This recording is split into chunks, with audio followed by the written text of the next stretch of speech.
მიშა მშვილდაძე, ტელეკომპანია ფორმულას გენერალური დირექტორი. მიშასთვისაც არაა უცხო თავდასხმა და ძალიან ბევრი ადამიანისთვის, ვინც აქ ხარ თუ ვინც ახლა გვიყურებს ეკრანებიდან და ჩვენ ყველამ ვიცით რაზე ვსაუბრობთ, მაგრამ რამდენადაც მოგცემს ეს ეთერი შესაძლებლობას, მოდით კიდევ ერთხელ ავუხსნათ, თუ კი ვინმე ვერ ხედავს რა რეალობაში ცხოვრობენ, სად ვართ ჩვენ დღეს, მიშა? შენი სათქმელი რა არის პირველ რიგში?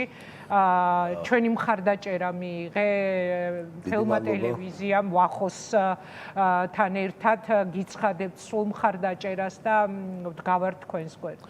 დიდი მადლობა, რავი, ალბათ ამ შემთხვევაში ვახოს სახელითაც შეგვიძლია მადლობა გადავხადო ყველას, იმიტომ რომ ძალიან თვალშისაცემი იყო მხარდაჭერა და ალბათ ეს ასეც უნდა იყოს რა, იმიტომ რომ რაშიც არ უნდა ცდილობდეს ჩვენი ხელისუფლება გვაიძულებს რომ გვაცხოვროს უმარტივესი ადამიანური რაღაცები ჩვენ უნდა შევინარჩუნოთ ამის მიუხედავად და როგორც არ უნდა გვექცეოდნენ ჩვენ იარაღი ყოველთვის უფრო იქნება სოლიდარობა ვიდრე მახვილი ამ შემთხვევაში ჩვენ მედია ვართ რა ჩვენ არ ვართ არმია თუმცა საქმე, რასაც ვაკეთებთ ყოველდღიურ ცხოვრებაში, ემსახურება იმას, რომ ადამიანებს ჰქონდეთ ინფორმირებული გადაწყვეტილების მიღების შესაძლებლობა და ამ თვალსაზრისით ნამდვილად არმია ვართ, თუ საინფორმაციო ომს შევხედავთ როგორც ომს, რაც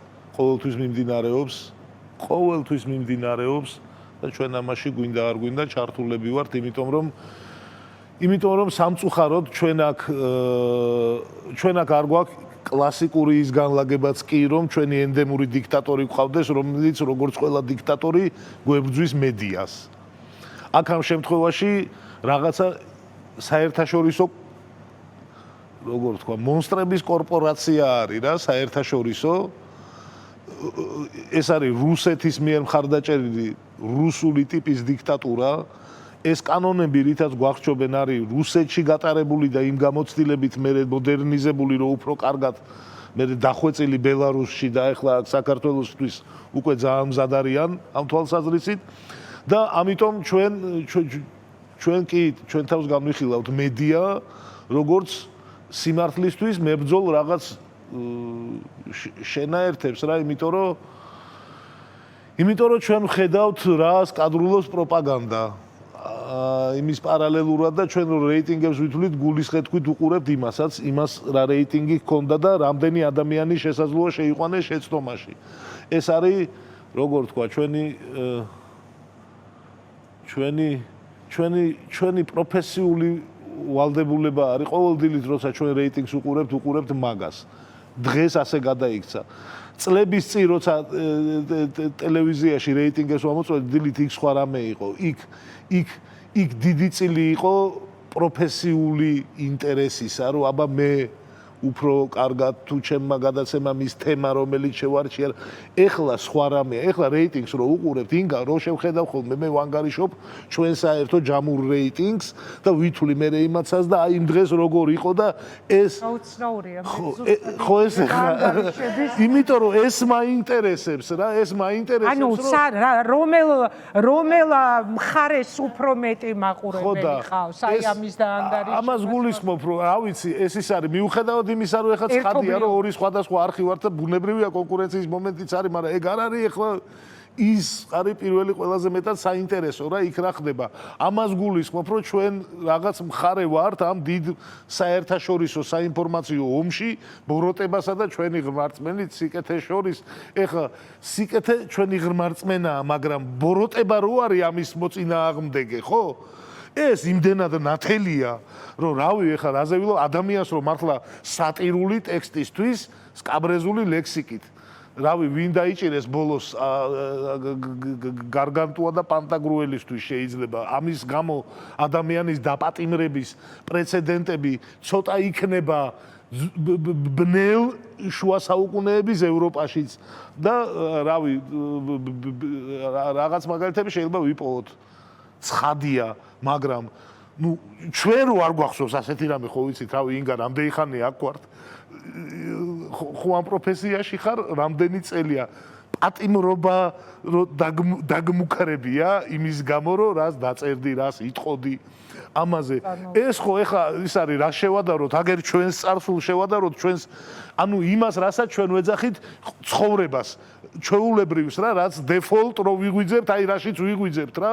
ხო არ ვფიქრობთ გაღვიძებისთანავე რომ დღეს რა რიცხვია, როგორი ამინდია ხელისუფლებაში, ვინ არის ვალუტის კურსი. ნუ ჯამურად ამ ყველაფერზე ესე რა, რაღაცა გააქვს რა, რაღაც განცდა იმის რომ აი დღევანდელობაში ხარ და ამას გვიღუნავენ, ეს არის აუტანელი რა.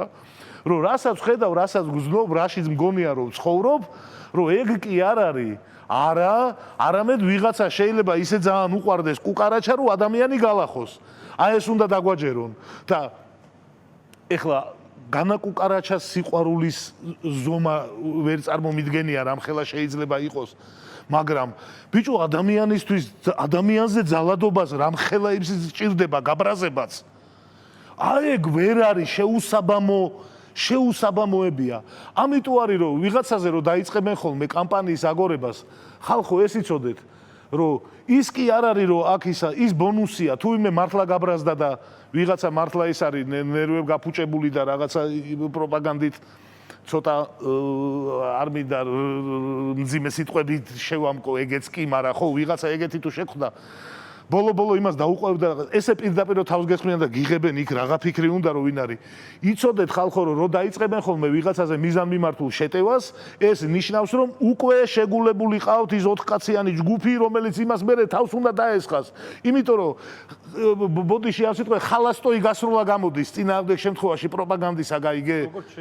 რო ხო ეგ უნდა მეთქვა შეშემთხვევაში ზუსტად იგივე უნდა დაგამუშავონ ის არის რა ქვია რაღაცა ის მოგიმწიფონ და მე უნდა დაგცხონ რა და ეს არის წერტილი საბოლოო ჯამში ამით უნდა დამთავრდეს და ამას ვერ მიანდობენ ეხლა იმას რომ ვიღაცა გაბრაზდება თუ არ გაბრაზდება ეს გარანტირებულად უნდა ორგანიზდეს სუსის მიერ მათი აგენტების მიერ და სულ ეთყობათ ხოლმე იმ დაკუნთულ ხელებზე იმ ცემელებს ვანო თარხნიშვილის შემთხვევა გამახსენდა ერთი ბუჭიდავე რო იყო იცი რაზე იწვებოდა აი ესე ეჭირა ხელებით და ეგრევე გამახსენდა ჩვენი ქართველი კაი კომენტატორებს რომ მიყავთ ხოლმე ძიუდო მაჯები გაუთიშე რო ეძახიან აი პროფესიონალი იყო მიხვდი მაჯებს უთიშავდა რომ მე რო დაარტყავ ამას წინააღმდეგობა ვერ გაეწია აი ეგეთ ხალხს ხირავენ პროფესიონალ მცემელებს ამასობაში ისე დაიხვეწა ნუ ზოგ შემთხვევაში პროფესიონალი მცემელები არ ყავდათ დენს ირტყავენ თავის თავს როგორც ის არის რა ქვია ცოტნე კობერიძის შემთხვევაში იყო ნუ ამასობაში ისეთ ინდუსტრიულ მასშტაბებზე გაიყვანეს ეს ადამიანი დახვედრა და ცემა რომ